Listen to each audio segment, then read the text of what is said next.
بسم اللہ الرحمن الرحیم۔ حضرت یوسف علیہ السلام کا قصہ حصہ دوم۔ اللہ تعالیٰ نے حضرت یوسف علیہ السلام کے قصہ کو احسن القصص یعنی تمام قصوں سے اچھا قصہ فرمایا ہے۔ ناظرین، آپ نے حصہ اول میں حضرت یوسف علیہ السلام کا خواب سے لے کر کنویں تک کا واقعہ سماعت کیا۔ اب کنویں سے آگے کے حالات و واقعات بیان کیے جائیں گے انشاءاللہ۔ جب یوسف علیہ السلام کے بھائیوں نے آپ کو 20 درہم میں مالک بن زور کے ہاتھ فروخت کر دیا تو مالک بن زور ان کو خرید کر مصر کے بازار لے گیا، اور وہاں عزیز مصر نے مالک بن زور کو بہت بڑی قیمت دے کر یوسف علیہ السلام کو خرید لیا، اور اپنے شاہی محل میں لے جا کر اپنی ملکہ زلیخا سے کہا کہ تم اس غلام کو نہایت اعزاز و اکرام کے ساتھ اپنی خدمت میں رکھو۔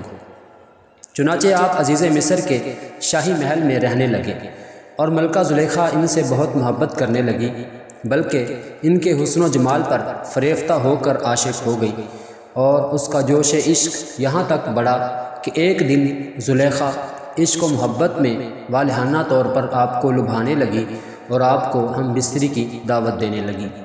آپ نے معاذ اللہ کہہ کر انکار فرما دیا اور صاف کہہ دیا کہ میں اپنے مالک عزیز مصر کے ساتھ خیانت کر کے اس کے احسانوں کی ناشکری نہیں کر سکتا، اور آپ گھر میں سے بھاگ نکلے تو ملکہ زلیخا نے دوڑ کر پیچھے سے آپ کا کرتا پکڑ لیا، اور آپ کا کرتا پیچھے سے پھٹ گیا۔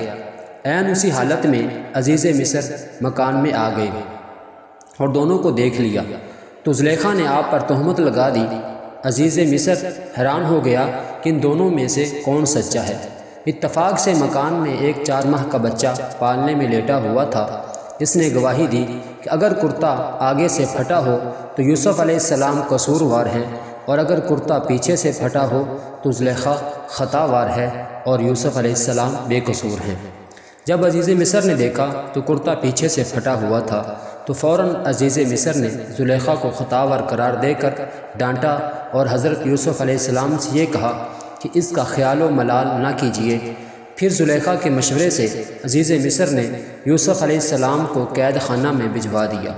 اس طرح اچانک حضرت یوسف علیہ السلام عزیز مصر کے شاہی محل سے نکل کر جیل خانہ کی کوٹری میں چلے گئے، اور آپ نے جیل میں پہنچ کر یہ کہا کہ اے اللہ عز و جل، یہ قید خانہ کی کوٹری مجھ کو اس بلا سے زیادہ محبوب ہے جس کی طرف زلیخا مجھے بلا رہی ہے۔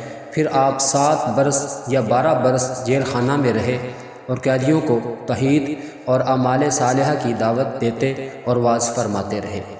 یہ عجیب اتفاق کہ جس دن آپ قید خانہ میں داخل ہوئے اسی دن آپ کے ساتھ بادشاہ مصر کے 2 خادم، ایک شراب پلانے والا اور دوسرا باورچی، دونوں جیل خانہ میں داخل ہوئے، اور دونوں نے اپنا ایک خواب حضرت یوسف علیہ السلام سے بیان کیا، اور آپ نے ان دونوں کے خوابوں کی تعبیر بیان فرما دی جو 100% صحیح ثابت ہوئی۔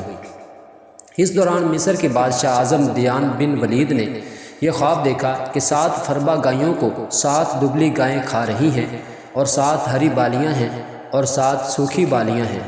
بادشاہ اعظم نے اپنے درباریوں سے اس خواب کی تعبیر دریافت کی تو لوگوں نے اس خواب کو خواب پریشان کہہ کر اس کی کوئی تعبیر نہیں بتائی۔ اتنے میں بادشاہ کا ساقی جو قید خانہ سے رہا ہو کر آ گیا تھا، اس نے کہا کہ مجھے اس خواب کی تعبیر معلوم کرنے کے لیے جیل خانہ میں جانے کی اجازت دی جائے۔ چنانچہ بادشاہ نے اجازت دے دی۔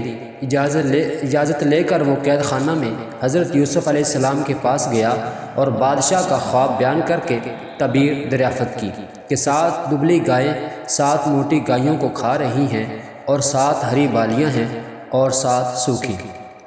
حضرت یوسف علیہ السلام نے فرمایا کہ 7 برس مسلسل کھیتی کرو اور ان کے اناجوں کو بالیوں میں محفوظ رکھو، پھر 7 برس تک سخت خشک سالی رہے گی۔ قحط ان 7 برسوں میں پہلے 7 برسوں کا محفوظ کیا ہوا اناج لوگ کھائیں گے، اس کے بعد پھر ہریالی کا سال آئے گا۔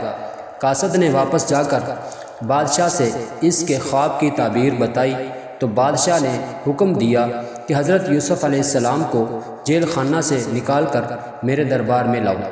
قاصد رہائی کا پروانہ لے کر جیل خانہ میں پہنچا تو آپ نے فرمایا کہ پہلے زلیخا اور دوسری عورتوں کے ذریعہ میری بے گناہی اور پاک دامنی کا اظہار کرا لیا جائے، اس کے بعد میں جیل سے باہر نکلوں گا۔